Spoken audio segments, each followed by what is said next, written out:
नमस्कार. श्री स्वामी समर्थ अवधूत चिंतन श्री गुरुदेव दत्त. तर तुम्हा सर्वांचं आपल्या स्वामी कृपा या चॅनेलमध्ये खूप खूप मनापासून स्वागत.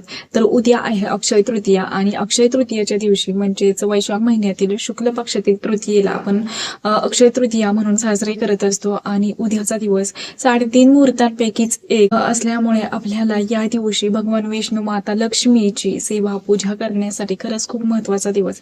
आणि त्यापैकीच एक अक्षय तृतीयाच्या दिवशी आपल्याला अक्षय कलश हा भरून ठेवायचा असतो की जेणेकरून आपल्याही घरामध्ये धनधान्याची कधीही कमतरता पडू नये, सुख शांती समाधान घरात नांदावं, माता लक्ष्मीचा अखंड आशीर्वाद राहावा, अष्टलक्ष्मीचा घरात वास राहावा, यासाठी आपल्याला हा अक्षय कलश भरायचा असतो. तर तो कसा भरावा, त्याचबरोबर त्यामध्ये कोणकोणते साहित्य आपल्याला लागत असतात, तर त्याचबाबत इन डिटेल अशी माहिती असणार आहे. तर चला, पूजा मांडणी कशी करायची, या दरम्यान कोणकोणते स्तोत्र मंत्र पठण करायचे आहे, तर त्याचबाबत सर्व काही असणार आहे. तर चला पूजेला सुरुवात करू.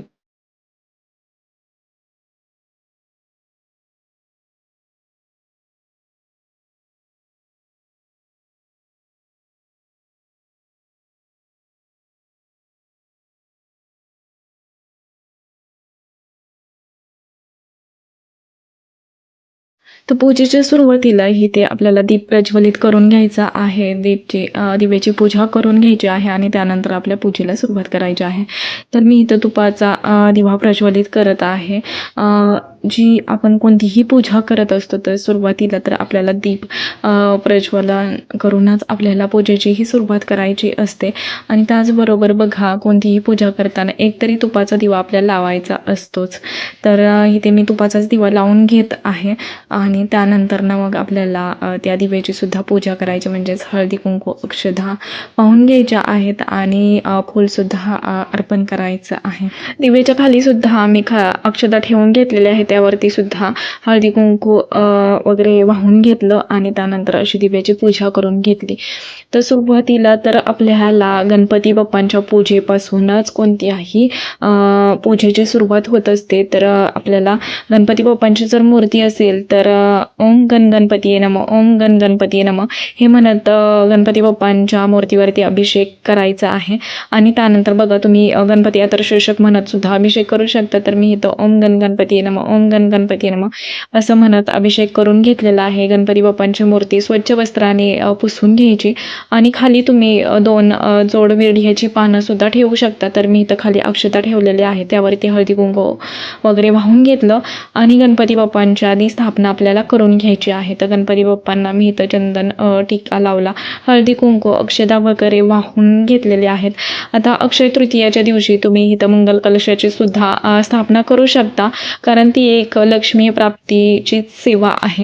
जर तुमच्या घरात आधीचाच देवघरामध्ये मंगल कलश असेल, नाही तुम्ही सेपरेट पूजा केली तरी सुद्धा काहीच हरकत नाहीये. पण ज्यांच्या घरात मंगल कलशाची स्थापना नसेल तर इथे तुम्हाला मंगल कलशाची सुद्धा स्थापना करून घ्यायची आहे. म्हणजेच की हळदी कुंकू अक्षदा पाणी आणि एक फूल त्या कलशामध्ये टाकायचं आहे. आणि त्यानंतर ना आपल्याला वरती विड्याची पानं किंवा आंब्याची डहाळी ठेवायची, नारळ ठेवायचा आणि खाली सुद्धा अक्षदा ठेवून हळदी कुंकू अक्षदा वाहून घ्यायचे आहेत. त्याचबरोबर त्या कलशाला सुद्धा स्वस्तिक आणि साईडने 5 हळदी कुंकाच्या रेषा खालून वर ह्या पद्धतीने आपल्याला ओढून घ्यायच्या आहेत. म्हणजेच मंगल कलशाची सुद्धा आपल्याला ह्या पूजेमध्ये आपल्याला स्थापना करायची असते. तर गणपती बाप्पांना सुद्धा मी इथे हळदी कुंकू अक्षदा वाहून घेतल्या. त्याचबरोबर नैवेद्यामध्ये साखर ठेवलेली आहे. तुम्ही गुळ खोबऱ्याचा नैवेद्यही दाखवू शकता, दुर्वा वाहू शकता, त्याचबरोबर जास्वंदीचं फूल वगैरे वाहून घ्यायचं आहे. त्यानंतर ना इथे आपल्याला भगवान विष्णूंची पूजा करायची असते. आता माझ्याकडे भगवान विष्णूंची मूर्ती नव्हती, त्यामुळे मी इथं बाळकृष्णाची मूर्ती घेतलेली आहे आणि त्यावरती अभिषेक करत आहे. मग तुम्ही अभिषेक करते वेळी 16 वेळा पुरुष सूक्त म्हणत देखील अभिषेक करू शकता. ज्यांना खरंच एवढं म्हणणं शक्य नसेल तर त्यांनी अभिषेक करते वेळी ओम नमो भगवते वासुदेवाय, ओम नमो भगवते वासुदेवाय असं म्हणत देखील तुम्ही अभिषेक करू शकता. ज्यांच्या घरात बघा भगवान विष्णूंची मूर्ती नसेल तर त्यांनी बाळकृष्णाच्या मूर्तीवरती अभिषेक केला तरी सुद्धा काहीच हरकत नाही आहे. जसं की मी आत्ता केलं, खाली 2 विड्याची पानं आपल्याला ठेवायची आहेत आणि त्यावरती बाळकृष्णाची मूर्ती आपल्याला स्थापन करायची आहे. पण मी इथे खाली अक्षदा ठेवलेल्या आहेत, हळदी कुंकू वाहून घेत घेतलं आणि त्यानंतर बाळकृष्णाची मूर्ती ठेवून घेतलेली आहे. तर ही ती आपल्याला बाळकृष्णांना देखील चंदन टीका, हळदी कुंकू, अक्षदा वाहून घ्यायची आहेत आणि पिवळी फुलं आपल्याला बाळकृष्णांना, भगवान विष्णूंना वाहून घ्यायची आहेत. तुमच्याकडे जर बाळकृष्णांची वस्त्र असतील तर ते सुद्धा तुम्ही नक्कीच परिधान करू शकता. तर माझ्याकडे पिवळी फुले नव्हती, त्यामुळे मी पांढरीच फुले वाहून घेतलेली आहेत. पण शक्यतो उद्याच्या दिवशी अक्षय तृतीयेला आपल्याला पिवळीच फुलं अर्पण करायची आहेत भगवान विष्णूंना, बाळकृष्णांना.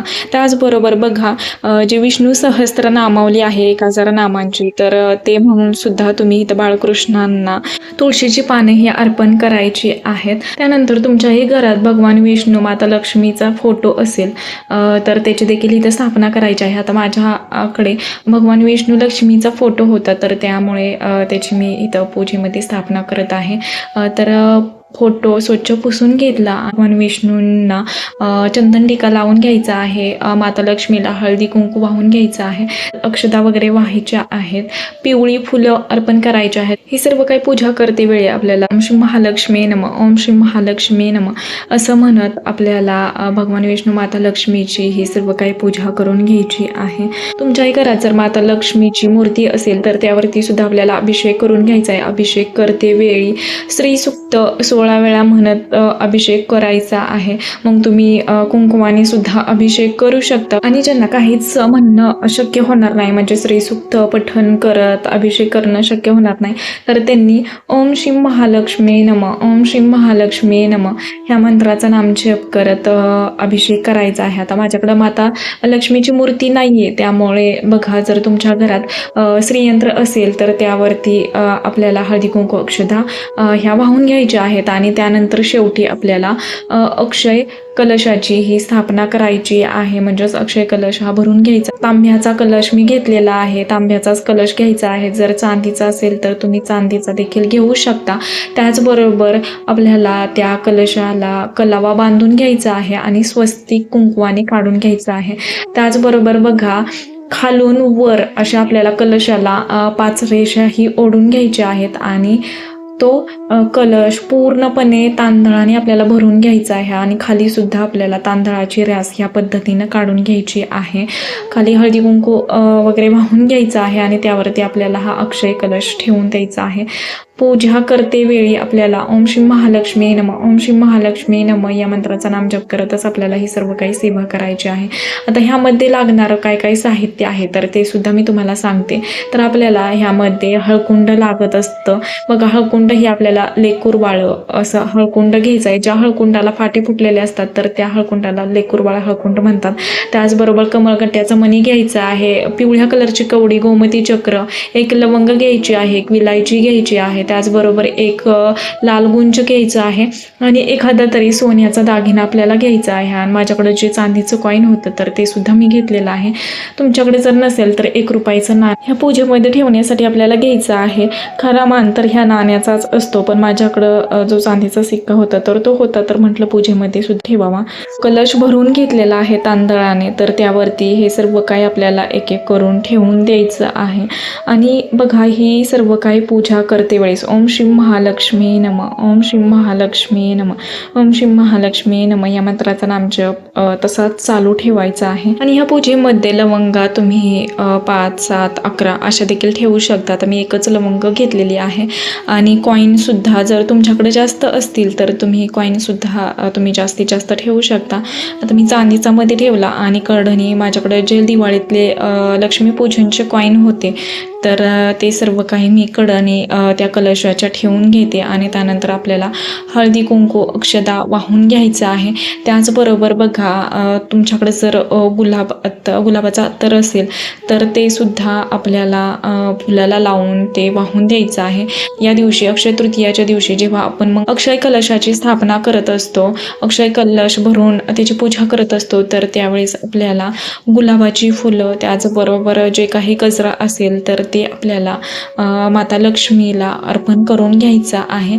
आणि जर तुमच्याकडे गुलाबाचा अत्तर असेल तर ते सुद्धा आपल्याला फुलाला लावून ते ठेवून द्यायचं आहे. तर बघा, माता लक्ष्मीला गुलाबाचं अत्तर अतिशय प्रिय आहे. गुलाबाची फुलं जर तुम्हाला या दिवशी कमळाची फुलं जर भेटली तर ते सुद्धा तुम्ही माता लक्ष्मीला नक्कीच अर्पण करू शकता. आता अक्षय तृतीयेच्या दिवशी तर सर्वांच्याच घरी पोळ्याचा स्वयंपाक हा केला जातो. तर ही ते जेव्हा आपण पूजा मांडणी बघा, दिवसभरात कधीही तुम्ही ही पूजा मांडणी करू शकता. त्याचबरोबर बघा, पूजा मांडणी वगैरे केल्यानंतर नैवेद्य दाखवायचा. कोणाच्या घरी आमरसपुरीचा देखील नैवेद्य दाखवला जातो, तर कोणाच्या घरी पुरणपोळीचा देखील नैवेद्य दाखवला जातो. तर ते तुमच्या घरात जे काही गोडाचा नैवेद्य होईल, स्वयंपाक बनेल, तर तो इथं नैवेद्यासाठी ठेवू शकता. तर माता लक्ष्मीला मखाने देखील प्रिय आहेत, खीर देखील प्रिय आहे, तर त्याचा देखील तुम्ही नैवेद्य दाखवू शकता किंवा दूध साखरेचा देखील नैवेद्य या दिवशी ठेवू शकता. तर मी इथं मखानेचा नैवेद्य 3 वेळा गायत्री मंत्र म्हणून दाखवून घेतला. तर बघा, ही पूजा मांडणी ह्या पद्धतीनं आपल्याला अक्षय तृतीयेच्या दिवशी म्हणजेच उद्या करायची आहे. जेव्हा आपण पूजा करतो तर तेव्हा सेवेला सुद्धा खरंच खूप असं महत्त्व असतं. तर या दिवशी सेवा कोणकोणत्या करायच्या, तर बघा, 16 वेळेस आपल्याला श्रीसूक्ताचं पठण करायचं आहे. एकदा आपल्याला विष्णू सहस्त्रनाम किंवा विष्णू सहस्त्रनामावलीचं पठण करायचं आहे. त्याचबरोबर बघा, या दिवशी व्यंकटस्तोत्राचं आपल्याला एकदा तरी पठण करायचं आहे. विष्णू गायत्री मंत्र 24 वेळा किंवा 1 माळ, लक्ष्मी गायत्री मंत्र 24 वेळा किंवा 1 माळ आणि कुबेर मंत्र हे आपल्याला 24 वेळा किंवा 1 माळ सेवा करायची आहे. 99 मंत्राची 1 माळ करायची आहे आणि आपल्या गुरूंची म्हणजे श्री स्वामी समर्थ या षडाक्षरी मंत्राचं देखील आपल्याला 1 माळ करून घ्यायची आहे. ह्या पद्धतीनं आपल्याला बघा, हे सर्व काही पूजा मांडणी केल्यानंतर ह्या सर्व काही सेवा करायच्या आहेत. माता लक्ष्मी, भगवान विष्णू, गणपती बाप्पांची आपल्याला आरती करून घ्यायची आहे आणि बघा, धूप दीप दाखवून घ्यायचा आहे. ह्या पद्धतीनं सर्व काही आपल्याला अक्षय तृतीयेच्या अक्षय कलश भरून त्याची स्थापना करून ह्या सर्व काही सेवा देखील आपल्याला करायच्या आहेत. पूजेला जेवढं अनन्यसाधारण असं महत्त्व असतं, त्याचबरोबर सेवेला सुद्धा खरंच खूप महत्त्व असतं. त्यामुळे या दिवशी सर्व काही सेवा करायला देखील विसरू नका. तर आतापुरतं एवढंच. झालेली सेवा मी महाराजांच्या निरजू करते. व्हिडिओ आवडला असेल तर नक्कीच लाईक करा, शेअर करा आणि चॅनेलवरती नवीन असाल तर असंच नवनवीन व्हिडिओ पाहण्यासाठी आपल्या चॅनेलला सबस्क्राईब देखील करा आणि हाईप करायलाही विसरू नका. श्री स्वामी समर्थ.